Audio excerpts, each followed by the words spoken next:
In this video, I'm talking all about how you can improve the sound in your videos. So let's get right into it. So when it comes to making a video, your cinematography is only one part of the process. And there's many different parts of this process, but one of the most important and often most neglected parts of the process is sound.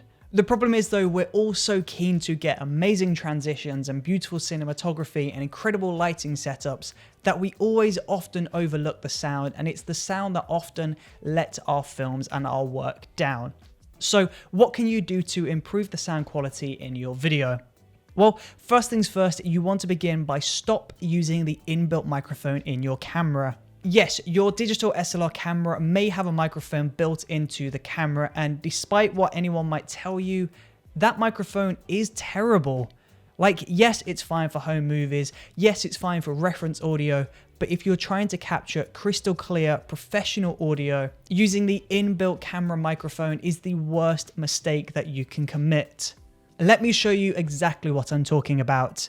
Now, the audio that you're currently hearing is coming from this microphone directly in front of me. That's why it's coming out crystal clear.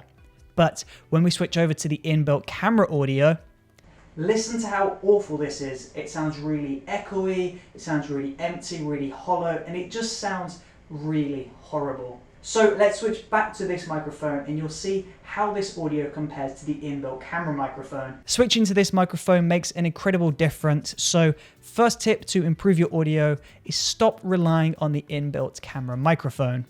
So that brings us on to tip 2. You want to invest in a good microphone. In fact, it doesn't even need to be amazing. It just needs to be a microphone that you can get as close to your subject as is physically possible. Now, there's a whole world of microphones available for you to purchase, but your options are basically going to come down to a few different types.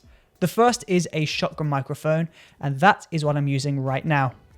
This right here is a shotgun microphone, and shotgun microphones are really awesome because they basically reject the sound coming in from the sides. So if I was behind the microphone, if I was talking from the side of the microphone, my sound would be muted, and only the sound being recorded directly in front of the microphone will be crystal clear. The cool thing is with these microphones is because they are omnidirectional, because they only pick up the sound in front of the microphone, it basically means when you're filming in a busy public space like a town center, for example, it's going to really reduce the sound of the people in the background, the cars passing by, the planes in the sky. It's only going to pick up the audio from the person in front of the microphone. So that's microphone 1. We have a shotgun microphone as our first option. But if that doesn't quite work for you and you need something that doesn't require a second operator, then you want to have a look at a wireless lavalier microphone. A wireless lavalier or lapel microphone is this wireless microphone system that consists of a transmitter and a microphone. And all you have to do with these things is just plug the microphone into the transmitter, and then you mount this to your subject. So you can add this to a clip, you can add this to some sticky tape. You basically just stick this onto the subject's clothes. You can feed this underneath their shirt if you wanted to hide the microphone as well, or you can just place it on top, and this is going to give you really clean audio. So we've got our lavalier and we've got our shotgun microphone. Depending on the work that you shoot will heavily dictate which option you go for. But lavalier or shotgun microphone, they're both really strong options. So now that you've invested in a decent microphone, you need to start practicing some good microphone techniques. And the first is to get the microphone as close as is physically possible. So if you're shooting narrative, obviously you can't have the microphone in shot like I've got in this video, but you can hang it just out of frame. So the top of my frame is here, which means if this was a narrative piece, I could have the microphone literally a few inches away from me. The closer the microphone is to a subject, the better the audio is going to be. Let me show you an example. This is me standing super close to the microphone. The audio is crystal clear. I'm gonna go back just a few steps and you'll see how quickly the audio deteriorates. Okay, so I've stepped back maybe 1 meter and already the audio doesn't sound half as good as it did as compared to when I was super close to the microphone.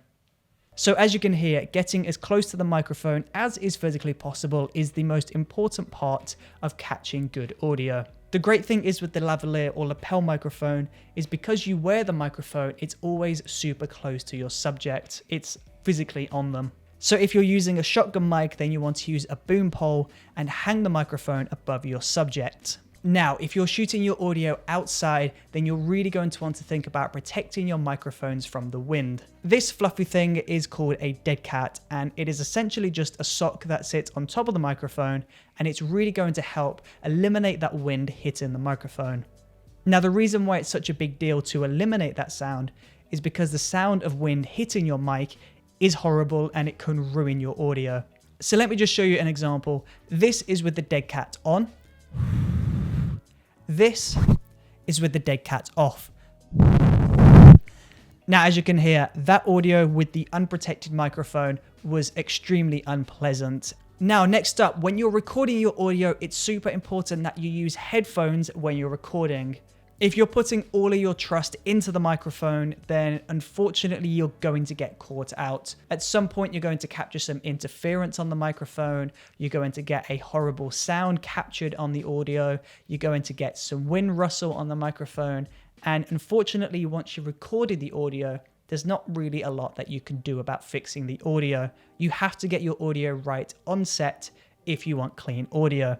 So by simply using headphones when you're on set and monitoring the audio, you're going to ensure that you capture crystal clean audio, and you're going to be able to fix any problems that come your way when you're recording. And last but not least, the last tip that I'm going to give you when it comes to capturing clean audio for your videos is to avoid noise and reverb. So basically, when you're using your headphones, you're going to be able to hear everything that the microphone is picking up. And if there's any background noise in the audio, you're going to be able to try and eliminate that from your audio. The cleaner your audio is, the better quality it's going to feel. So you want to try and eliminate as much background distraction as possible. So if you're shooting a video and the audio is really loud, maybe there's loads of traffic in the background, if you've got the flexibility to move location, then you want to try that, or at least change the position of the microphone to reduce the noise of that background. Reverb is also another big killer of good audio. You can have the best equipment, it can be super close to you, but if you're in a gigantic room with loads of reverb is basically echo, then it's really going to ruin the quality of your audio. So carefully consider your location and really listen to the environment that you're shooting in to try and make sure that you've got the best space available for capturing your audio. So there you go. Thank you for watching this video. I really do hope it helped, and I will see you on the next video. See you there.